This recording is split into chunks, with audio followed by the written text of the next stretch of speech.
Hey Tim, sorry, I'm just turning off my emails. I'm a bit That's all slow right. for Mark today. Happy. No, I know you can multitask. I've Yeah, seen you it's do so it. true. It's so true. It's your favorite Friday Eve again already. Yeah, How's happy? Friday Eve. I was thinking about having Tim's Friday fun fact Really? and have it on Thursday, because that would actually be like leading Friday, which would give everyone that they were getting something early. That's so complicated. But yeah, by all means, if you want a fun fact on a Thursday instead of a Friday, by all means, I'll look forward to your first one. Yeah, I'll have to come up with one. Just one. All right. So we've got a little bit more clarity on the home builder scheme. There's been a lot of backwards and forwards going on with that.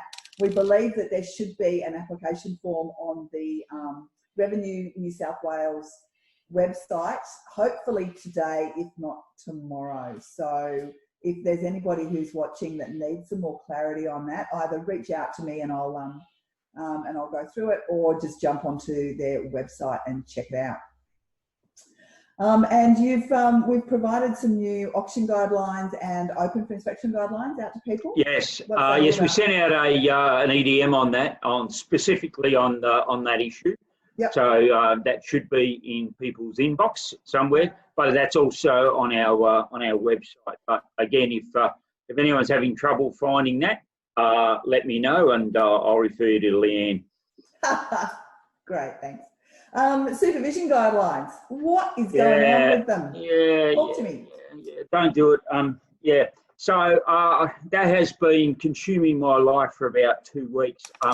But we are on it. We will have something out as soon as possible. I'm going to be applying a lot more resources to it over the next week or so. We do need to get it out there, and we know that. But like so many other things, Leanne, it's just this silly COVID thing got in the way of it.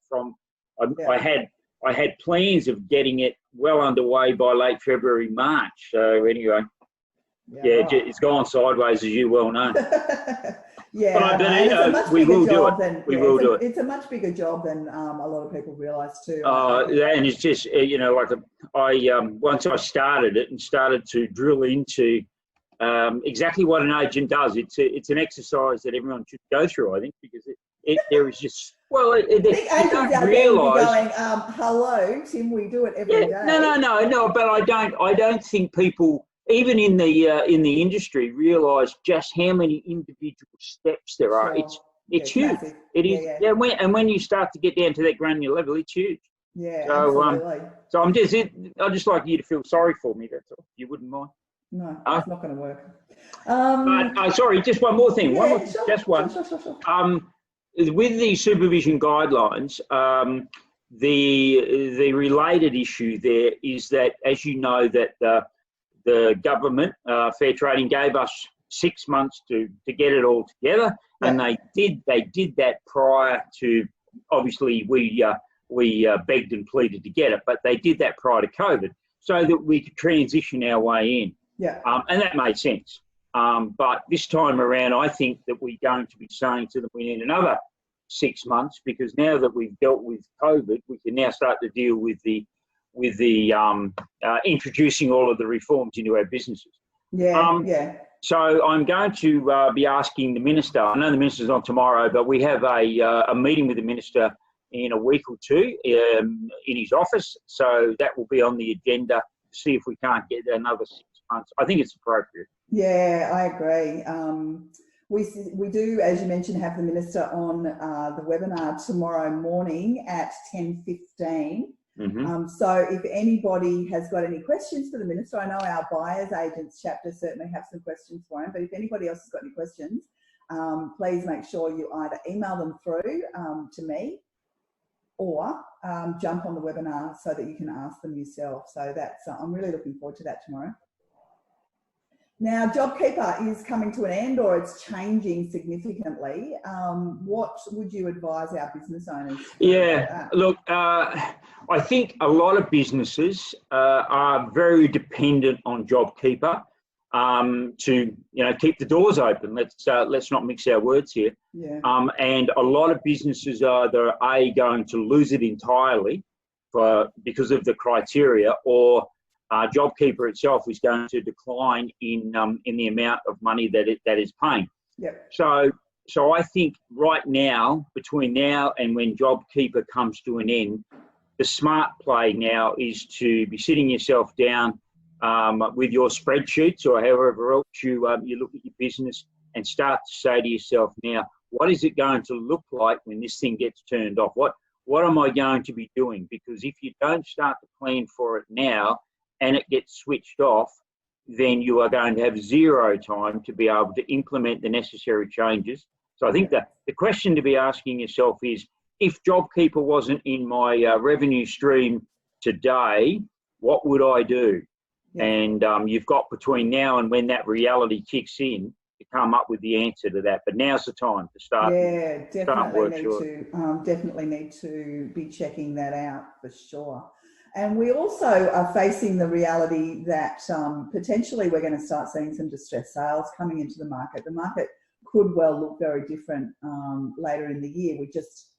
We're not clear on that, but we again need to be preparing for that possibility, right? Yeah, no, that's a really good point, Leanne. I think it's inevitable. I mean, the market has been defying gravity for the last 3 or 4 months. There's no doubt about that. It has surprised me, and I think a lot of other people. I've been talking to some of the franchisors in this space, and they've been reporting to me what great results they're getting.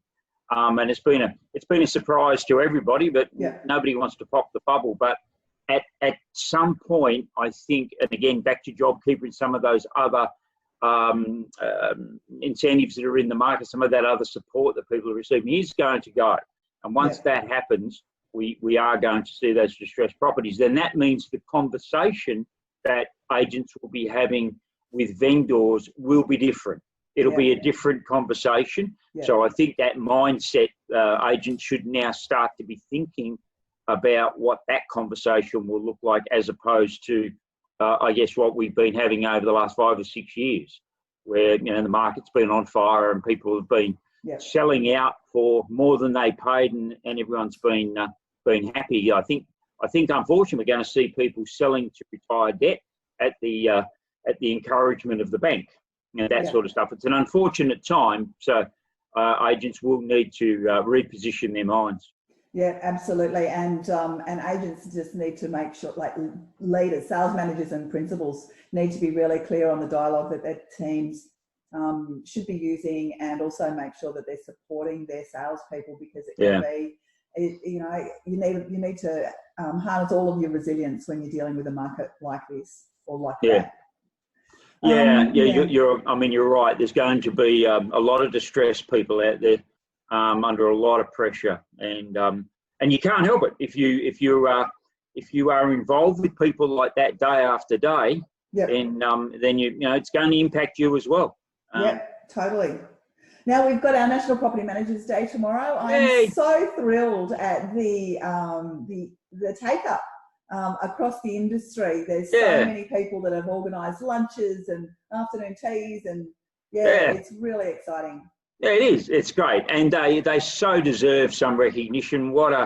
They've been to hell and back over the last few months, and I've without being a downer here, but I think they've still got more to come. So it's about time we stood up and celebrated the great efforts that they've made. Yeah, absolutely. Now, is there anything else you wanted to cover before I let you go? Let me check my list. Oh, you go. You know how much you love it if you find something I've missed. Guidelines, agents, JobKeeper. Yes. JobKeeper and the bushfires. Mm-hmm. Yes. So there is some difficulties with the criteria, and we know that some people in some of the bushfire affected areas, when they look at their performance in particular in the months that were affected by the bushfires, obviously that was considerably lower.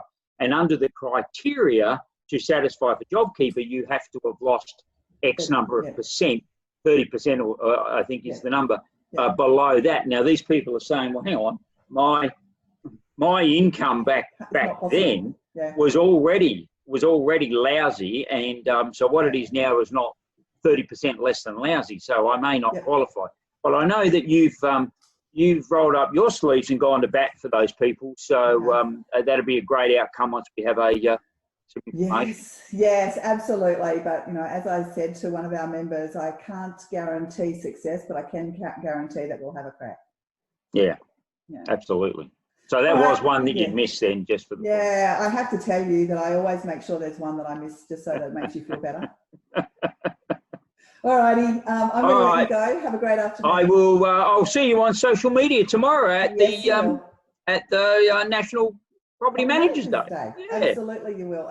All right. Have a good night. See you later. Bye, Leanne. Bye.